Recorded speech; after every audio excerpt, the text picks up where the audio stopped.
Hello प्यारे student, आप सभी का स्वागत है हमारे यूट्यूब चैनल लेट्स डिस्कस में। प्यारे स्टूडेंट, जैसा कि स्क्रीन पर देख रहे हैं, अभी हम डिस्कस करने जा रहे हैं क्लास 10th का सब्जेक्ट हमारा हिंदी होगा, जो कि वर्कशीट नंबर 68 है और ये 12 ऑफ जनवरी 2022 के लिए है। तो आज हम हिंदी का एक नया चैप्टर स्टार्ट कर रहे हैं, जिसमें हम मानवीय करुणा की दिव्य चमक, ठीक है। तो चलिए हम जिसे सर्वेश्वर दयाल सक्सेना जी ने लिखा है।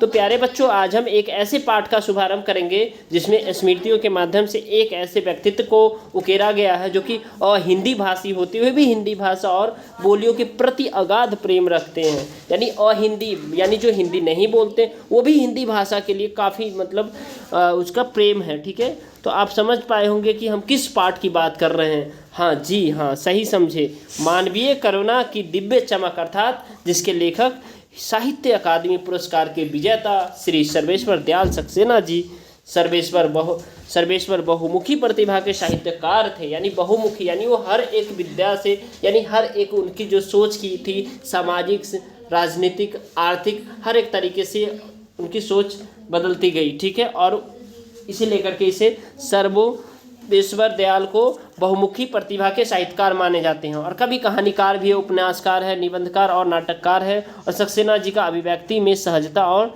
स्वाभाविकता है, यानी उसकी अभिव्यक्ति बहुत ही सहज ढंग से, यानी जिसको कहते हैं सटायर, यानी कि जो है ना, कहते हैं जो मतलब कुछ कह भी दे और पता भी ना चले और हंसते हंसते में, ठीक है। तो ये काफ़ी अच्छे थे, ठीक है।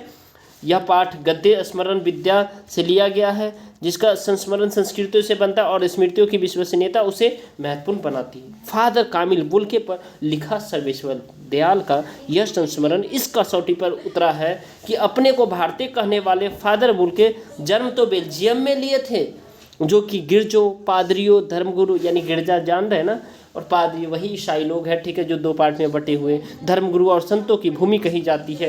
परंतु उन्होंने अपनी कर्मभूमि बनाया भारत को, ठीक है। कौन? फादर कामिल बुल्के।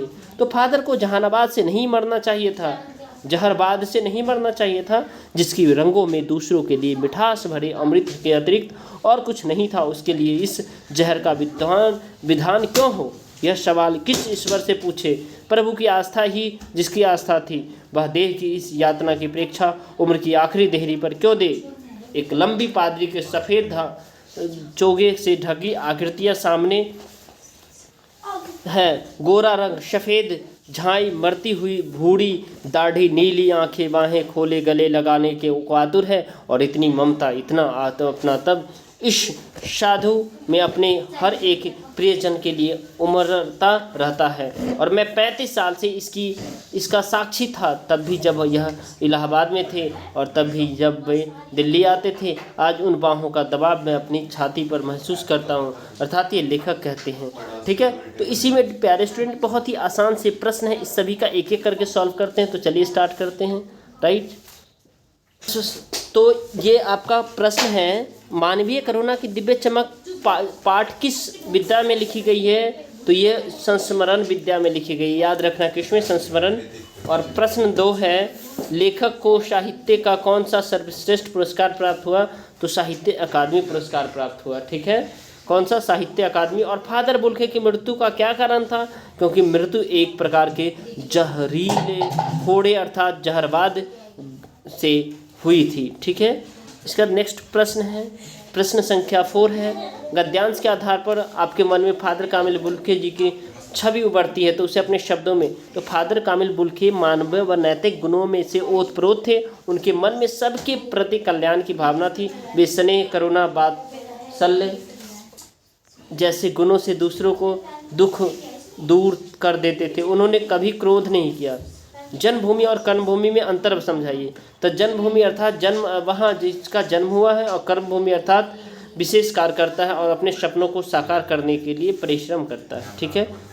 अब डियर स्टूडेंट, ये प्रश्न आपका है जो कार्यकलाप है, ठीक है। कठिन शब्द छांटकर आपको लिखना है।